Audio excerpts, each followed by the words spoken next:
Diane Ouellette, responsable de communication de la Ligue de hockey d'excellence du Québec, volet masculin. Bienvenue à Sur le banc des joueurs. On va voir les Selects du Nord avec le directeur technique volet hockey exclusivement. Cette personne-là a une feuille de route assez intéressante. Donc, on va lui demander aussi de nous parler de lui et par la suite, il pourra nous dire pourquoi il a choisi les Selects du Nord. Donc, sans plus tarder, je vous présente Benoît Gratton. Bonjour Benoît. Bonjour Diane.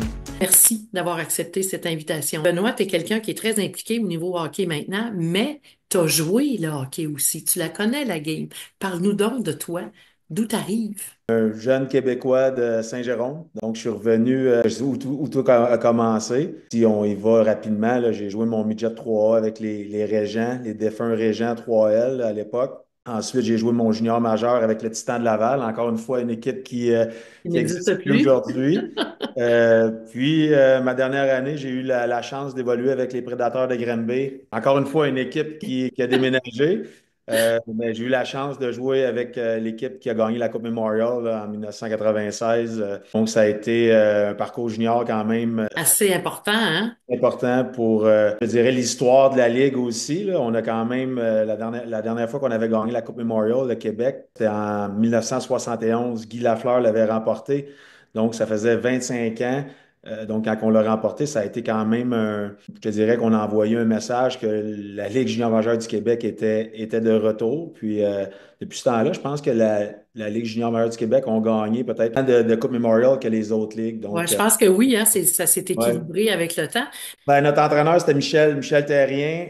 Ah, il y avait Francis Bouillon, Georges Larac, il y avait Jason Doyle, Daniel Gonneau. On avait une très belle équipe. Puis, il y avait quand même des joueurs de premier plan qui ont eu des belles carrières par la suite. Et personnellement, j'ai eu l'occasion de vous voir jouer. Ah, pour vrai? Ah oui? Absolument. On a apporté nos fils, on en avait deux à l'époque, qui sont venus voir jouer les Prédateurs de Oui. Granby. Les partisans vous ont suivi beaucoup aussi. Ça fait du bien, ça, au Ah, Québec, d'avoir vraiment. une équipe qui compétitionnait comme ça. Vraiment. Puis, je me souviens que, tu sais, à Granby, avant qu'on arrive, je pense pas qu'il y avait déjà eu des équipes qui avaient eu vraiment du succès, surtout dans les séries éliminatoires. Donc, ça a été vraiment une histoire d'amour là, avec les partisans Granby. Donc, ça a été Ouais. des expériences incroyables. Comme équipe, ça a été probablement une des bonnes équipes qu'il y a eu dans la Ligue junior majeure du Québec là, dans toute l'histoire. Là. Qu'est-ce qui t'est arrivé après ton junior majeur, Benoît? Premièrement, j'ai été repêché par les Capitals de Washington. Ensuite, j'ai évolué pour l'organisation 3 ans. Je dirais que j'ai joué dans la Ligue américaine, un peu de temps dans la Ligue nationale aussi. Ensuite, j'ai été échangé aux Flames de Calgary. Encore une fois, j'ai été 3 ans dans l'organisation. Un peu la même chose, là. J'ai évolué dans la Ligue américaine ainsi que dans la Ligue nationale avec les Flames de Saint John dans la Ligue américaine puis les Flames de Calgary. Puis j'ai été pris au balotage ensuite, après ma troisième année, par le Canadien. Donc, j'ai évolué encore une fois un autre 3 ans dans l'organisation du Canadien. Un peu le même principe que les deux autres organisations. J'ai fait la navette entre la Ligue américaine et la Ligue nationale.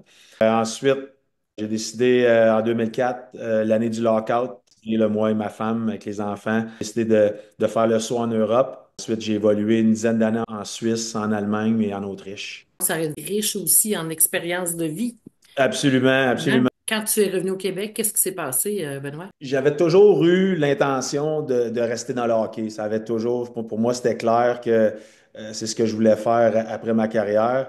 En fin de carrière, je savais pas exactement où, à quel niveau que j'allais continuer. Mais finalement, à mon retour ici, j'ai eu quelques opportunités dans différents programmes. De revenir justement avec les plus jeunes, c'est quelque chose que pour moi, ça m'a allumé une deuxième flamme, si on veut.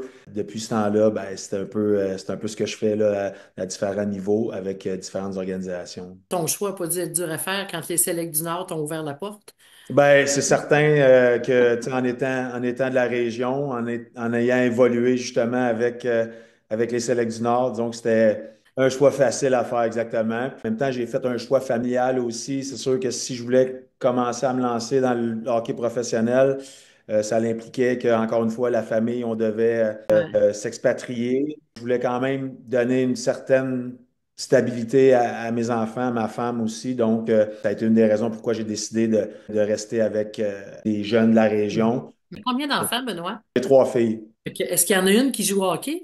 Ils ont joué, mes plus vieilles ont arrêté, malheureusement, mais ils ont été pas mal plus dans le soccer. Ils ont joué à soccer élite beaucoup, mais j'en ai deux qui ont quand même évolué au hockey. Il y en a une qui avait joué un petit peu dans la LHEQ avec le hockey féminin. Mes deux plus vieilles sont rendues à l'université présentement, donc ils se concentrent 100% Ouais. sur les études, là.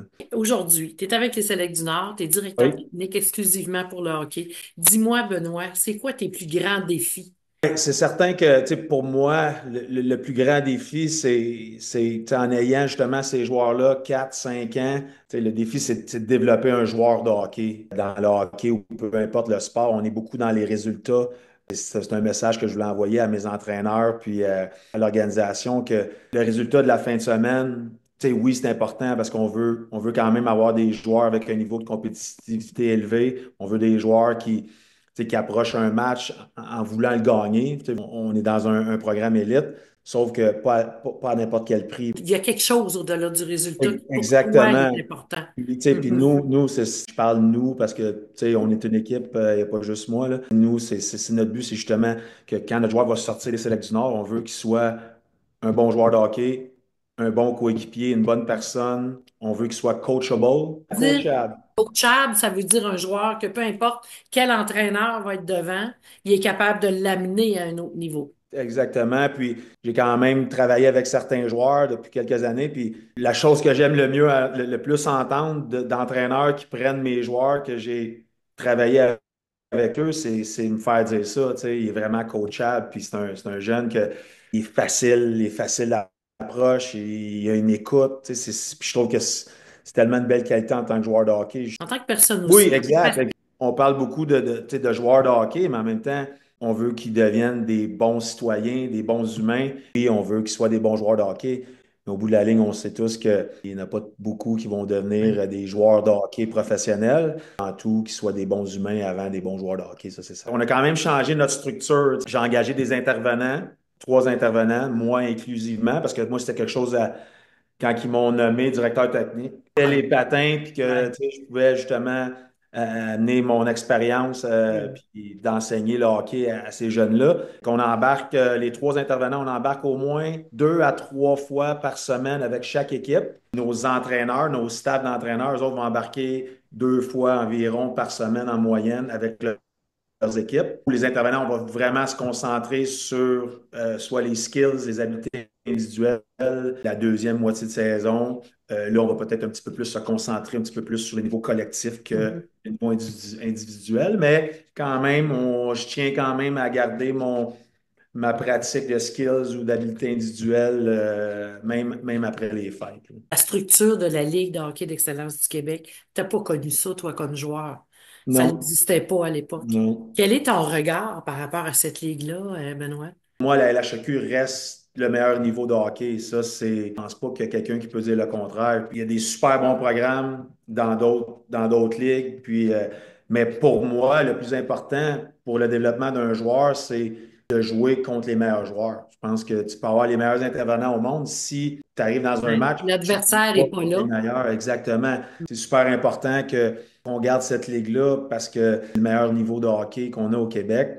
Donc, c'est important justement, que nos programmes continuent à se développer. Puis je pense qu'on fait quand même une très belle job. Puis, des fois, le hockey, dernièrement, on n'a peut-être pas la meilleure presse, là. On parle qu'on développe plus de joueurs. Puis pour moi, pour avoir joué en Europe, pour avoir été dans d'autres villes, dans d'autres cultures, et vu comment ça se passait ailleurs, on n'a pas à rougir, puis on n'a pas à... L'Europe, ils ont copié, puis ils vont continuer à copier qu'est-ce qu'on fait au Canada. Tu sais, puis ça ne veut pas dire qu'il n'y a pas de place à s'améliorer. Tu sais, je connais beaucoup d'autres intervenants dans d'autres organisations, puis tu sais, je pense pas qu'on a à rougir avec qu'est-ce qu'on fait ici au Québec. Les gens ont de la difficulté à reconnaître cette compétence-là que nous avons au Québec. Exact. Il faut arrêter de dire on développe moins de joueurs, mais là, aujourd'hui, on a des joueurs qui jouent partout dans le monde, là. Tu sais, on a des joueurs qui jouent, qui sortent de la Slovénie, qui sortent de l'Allemagne. Puis, tu sais, le soccer, c'est la même chose, là. La France, l'Italie ou l'Angleterre, le programme de soccer, c'est vraiment Le probablement les summum. meilleurs programmes de soccer au monde. Mais il y a 20 ans, il n'y avait pas de Canadiens qui jouaient professionnels. Là, Non. aujourd'hui, L'équipe Canada, c'est la même chose un peu qui se fait au hockey présentement. Tu sais, as des équipes des Tout à pays, fait. c'est sûr que là, on a beaucoup plus de compétition qu'avant. Au Québec, c'est que le hockey est un peu dilué. Il y a tellement de programmes. Puis c'est correct parce que les jeunes ont plus de choix. Moi, je pense que, encore une fois, je parlais tantôt de les meilleurs doivent jouer contre les meilleurs. Oui. Puis, pour moi, pour un joueur élite, je pense que la HEQ, c'est le meilleur choix au Québec aujourd'hui, sans aucun doute. Qu'est-ce que tu aurais à dire aux parents, Benoît? Tes parents aussi, on l'a dit, Oui. tantôt, tes filles ont connu un peu l'environnement du Ouais. hockey de la LHEQ féminin, mais toi, comme joueur, comme directeur technique, comme toute l'expérience que tu as là, qu'est-ce que tu aimerais dire aux parents? Mm. Moi, je pense que faites confiance au processus, puis laissez vos jeunes avoir du plaisir. La quatrième période dans l'auto, ça, c'est non. Mon père m'a jamais parlé de hockey en venant d'un match. Il voyait que j'étais passionné, fait qu'il n'y avait pas besoin d'en mettre plus. Il faut que ça reste du plaisir. Il y en a qui me demandent, c'était qu'est-ce qui a fait que tu as joué au prochain niveau, puis tu as une carrière Mhm. professionnelle. Je leur dis tout le temps, moi, c'est la passion pour le jeu, puis le plaisir que j'avais à jouer. C'est juste ça. C'est vraiment ça. Puis si le jeune, justement, a à jouer au prochain niveau, il va trouver une façon. Puis je pense pas qu'en poussant son enfant, ça va aider les choses. Je voudrais souligner aussi le travail de l'ECA aujourd'hui, qui ont fait une job incroyable. Tous nos entraîneurs, Benoît Bohémier, Gilles Lachauvretière, tous les intervenants, nos joueurs, puis tous les gens qui sont impliqués dans notre organisation. On se sent vraiment qu'il y a comme un vent nouveau qui nous pousse à justement, encore une fois, aller de l'avant puis essayer de s'améliorer encore plus. Je pense que ça se sent dans l'organisation. On espère, encore une fois, qu'on finisse sur une belle note. Puis, encore une fois, on va travailler pour la saison prochaine. Merci, Benoît. Bonne continuité, puis on va dire bonne chance et bon succès au Select du Nord aussi. Merci à toi, Merci. Diane. Merci. Merci.